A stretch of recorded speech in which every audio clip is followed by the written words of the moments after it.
Entrepreneurship is alive and well in Africa, with lots of headroom for growth. But to succeed there, you can't rely on business practices that work in North America, Europe, or Asia. You need to know how business runs in Africa and what types of ventures work best there. I have a long-standing love of African music and culture and wonderful clients in Nigeria. That's what led me to a Clubhouse chat last year about investing in Africa, where I met Victor Asemota. Victor is an entrepreneur, investor, and business strategist who's based in Ghana. This is someone who deeply understands the realities of building a business in Africa. Listen in as Victor shares what he looks for in a startup, and stay to the end to hear his #1 piece of advice for how to succeed in Africa.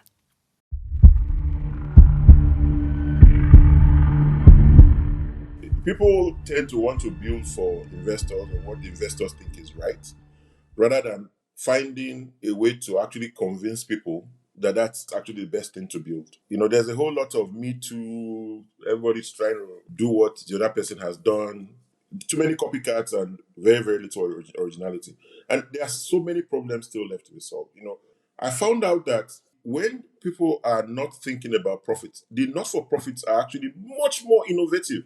Like, easily 50 times more innovative than for-profit startups. The kind of ideas we saw in a not-for-profit accelerator were far ahead of what people were doing in the for-profit accelerators. For-profit accelerators, people tend to do things because they want to get money. The not-for-profit accelerators, people do things because they want to solve real problems. Some of those real problems become big profit centers in the future.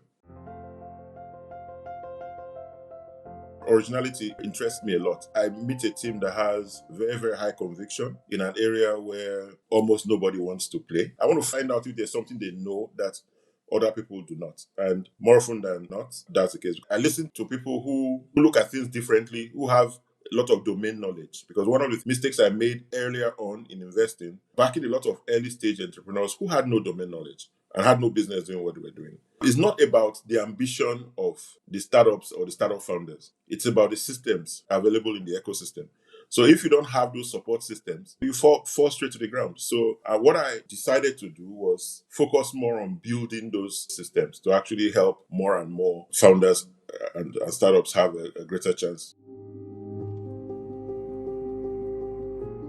The median age of the population in Africa, I think, is about between 17 and 20 years old now. We have very, very young people, and young people who keep changing every 6 months or, even every month too as well. What they want today is not what may not be what they want tomorrow. And we also have different markets. Within Nigeria alone, you have multiple markets. Look at that, then look at 54 different countries too as well. With different jurisdictions, with different laws, things become very complex. The simple things are the most successful in Africa. The things that are mundane. Somebody will not look at savings as anything vitally important.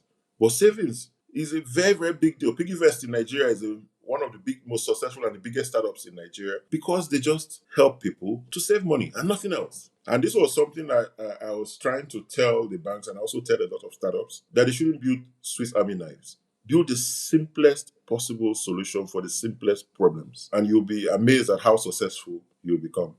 So there you have it, Victor Asemota's insightful analysis of the African startup scene. Of course, Africa isn't homogeneous, it's an enormous continent, so what works in one country might not work in another.